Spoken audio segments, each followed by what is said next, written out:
हिमाचल प्रदेश तथा अन्य प्रमुख खबरों के लिए हमारे चैनल को सब्सक्राइब कर लें, साथ में बेल आइकन को भी प्रेस कर दें। तो सबसे पहले बात करेंगे हिमाचल में कोरोना के अपडेट पे। तो हिमाचल में कोरोना से 6 और मौतें, प्रदेश भर में 318 पॉजिटिव मामले। तो हिमाचल प्रदेश में शुक्रवार को 318 कोरोना पॉजिटिव मामले आए हैं। सिरमौर में 57, मंडी में 45, शिमला 17, ऊना 38, कुल्लू 6, चंबा 10, बिलासपुर 5, हमीरपुर 2, किन्नौर 1, सोलन 75 और कांगड़ा में 49 मामले आए हैं। इसके साथ ही प्रदेश में संक्रमितों का कुल आंकड़ा 8,784 के पार पहुंच गया है।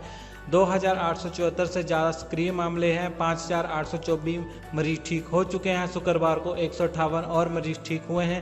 वहीं प्रदेश में 6 और कोरोना संक्रमितों की मौत हो चुकी है। तो अगली खबर है, 50 नहीं 30% ही कटेगा विधायकों का वेतन, बिल पास। हिमाचल में कोरोना वायरस से लड़ने के लिए अब विधायकों का वेतन 50 नहीं बल्कि 30% ही कटेगा। शुक्रवार को विधानसभा के मानसून सत्र के 5वें दिन सदन में चर्चा के बाद विधायकों के वेतन में 30% कटौती का ये बिल पारित कर दिया गया। सदन में कांग्रेस विधायक सुखविंदर सिंह सुक्खू ने इस बिल में संशोधन का प्रस्ताव रखा कि विधायकों के वेतन से ये कटौती 30 से बढ़ाकर 50% की जाए। माकपा विधायक राकेश सिंघा ने भी इसका समर्थन किया। इसे सेलेक्ट कमेटी को भेजने की मांग उठी, हालांकि कुछ विधायकों ने इस पर आपत्ति भी की। तो अगली खबर है, हिमाचल का जवान अरुणाचल में शहीद, चीन सीमा पर थी तैनाती, क्षेत्र में शोक की लहर। अरुणाचल प्रदेश में चीन सीमा पर हिमाचली जवान के शहीद होने की दुखद समाचार। शहादत का जाम पीने वाला ये जांबाज सपूत अतर राणा उपमंडल चौपाल की कुप्ती तहसील के धारचंदा से हैं। हालांकि उनके शहीद होने की अधिसूचना अभी नहीं मिल पाई है, लेकिन बताया जा रहा है कि ड्यूटी के दौरान अतर राणा ने करंट लगने से दम तोड़ दिया। उधर जांबाज की शहादत का पता चलते ही क्षेत्र में शोक की लहर दौड़ गई है। शहीद के घर पर लोगों का तांता लगना शुरू हो गया है। जानकारी के अनुसार धारचंदा का अतर राणा 2012 में सेना के पंजाब रेजिमेंट में भर्ती हुआ था। उधर धारचंदा के पंचायत प्रधान आत्माराम ने बताया कि आर्मी हेडक्वार्टर से अतर राणा की शहादत की खबर आई है। हालांकि शहादत के कारणों को लेकर अभी तक कोई भी आधिकारिक पुष्टि नहीं हुई है। तो अगली खबर है, हिमाचल में भी शुरू हो चुका है community spread, CM Jairam Thakur. तो मुख्यमंत्री जयराम ठाकुर ने शुक्रवार को सदन से हिमाचल की जनता से अपील करते हुए कहा कि कोरोना वायरस सामुदायिक संक्रमण की दिशा में बढ़ रहा है। ऐसे में लोगों से उसी तरह से सहयोग की जरूरत है जैसे पहले भी मिलता रहा है। सीएम जयराम ठाकुर ने कहा कि पूरे देश और प्रदेश में कोविड-19 के मामले बढ़ रहे हैं। ऐसे में प्रदेश के लोगों को और अधिक सावधान होने की ज़रूरत है। सीएम ने कहा कि वे देख रहे हैं कि लोग उसी तरह से रहना शुरू कर रहे हैं जैसे कोरोना वायरस के संक्रमण से पहले उनकी दिनचर्या होती थी। तो अगली खबर है, कोरोना काल में नौकरी गई तो मिलेगा भत्ता, जानिए कौन करेगा भुगतान।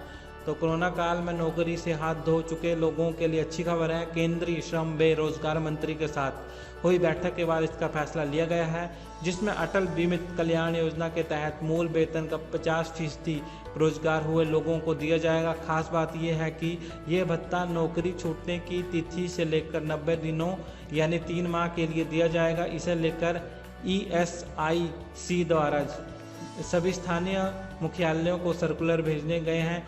इस फैसले का सीधा लाभ उन कर्मचारियों को भी मिलेगा जो अपनी नौकरी के दौरान कम से कम 78 दिन का अंशदान वेतन कटवा चुके हैं। बताया गया है कि नौकरी खो चुके ऐसे ही लोग भत्ते के लिए योग्य साबित होंगे। तो अगली खबर है, हिमाचल में महंगा हुआ गाड़ियों का पंजीकरण, विधानसभा में नया विधेयक पारित।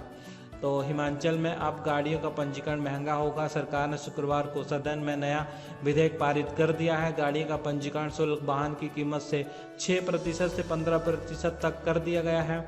इनमें 2 पहिया वाहनों से लेकर लग्जरी गाड़ियां भी शामिल होंगी। सदन में विपक्ष ने कोरोना के समय में ऐसा कानून नहीं बनाने का विरोध किया, कहा कि इसका जनता पर बोझ पड़ेगा। चर्चा में विपक्ष के विरोध में बीच इस बिल का सत्तारूढ़ दल के ध्वनि मत से पारित कर दिया। परिवहन मंत्री विक्रम ठाकुर ने कहा कि इस बिल का लाना आवश्यक था।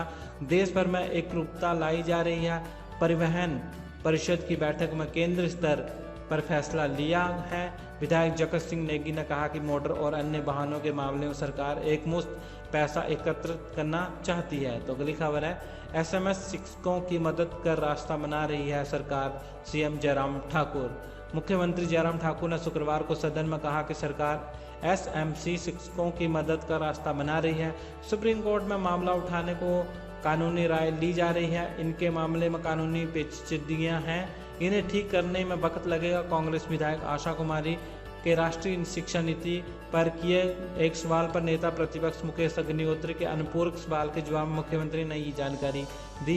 शिक्षा मंत्री गोविंद ठाकुर ने अनुपूरक सवाल पर घिरता देख मुख्यमंत्री खुद खड़े हो गए। शिक्षा मंत्री को मुकेश अग्निहोत्री के ने अनुपूरक सवाल से घेरा तो वे इसे टालने लगे। गोविंद बोले, मैंने शिक्षा विभाग में नया हूँ, मुझे इसकी जानकारी नहीं है। अभी विषय राष्ट्रीय शिक्षा नीति का है, जब सवाल आएगा तो इसका जवाब देंगे, अलग से सवाल लगाएं। शिक्षा नीति का पर जवाब हो अलग दिशा देना भी सही नहीं है। मुकेश ने सवाल किया, आपने 2610 एसएमसी शिक्षकों निकाल दिए, क्या इनके लिए कोई नीति लाई जा रही है? इस पर मुख्यमंत्री ने कहा कि वास्तव में जो प्रश्न है ये शिक्षा नीति से संबंधित है। तो अगली खबर है, वेंटिलेटर न होने से हिमाचल में नहीं हुई किसी की मौत। सैजल, प्रदेश में वेंटिलेटर की अनुपलब्धता के कारण किसी की मौत नहीं हुई है। जो मौतें हो रही हैं उन्हीं मरीजों की हो रही हैं जो दूसरी बीमारियों से ग्रस्त है। किन्नौर के विधायक जगत सिंह नेगी और रामपुर के विधायक नंदलाल के सवाल पर स्वास्थ्य मंत्री राजीव सैजल ने ये जानकारी दी। विधायक जगत नेगी ने कहा कि किन्नौर के कोविड केयर सेंटर में वेंटिलेटर नहीं है, जहां ये वेंटिलेटर है वहां चालू नहीं है। नेगी ने चुटकी ली कि जब हम सब लोग चले जाएंगे क्या तब ये वेंटिलेटर चालू होंगे? ये भी पूछा कि इंग्लैंड से 2 वेंटिलेटर लाए गए हैं, वे कहाँ स्थापित किए गए हैं? स्वास्थ्य मंत्री राजीव सैजल ने कहा कि कोविड से पहले यूरोप या चीन से वेंटिलेटर खरीद होती थी, अब इनसे खरीद बंद कर दी है। अब 60,000 वेंटिलेटर पूरे देश के लिए बनाए गए हैं। ये कार्य मेक इन इंडिया के तहत किया है।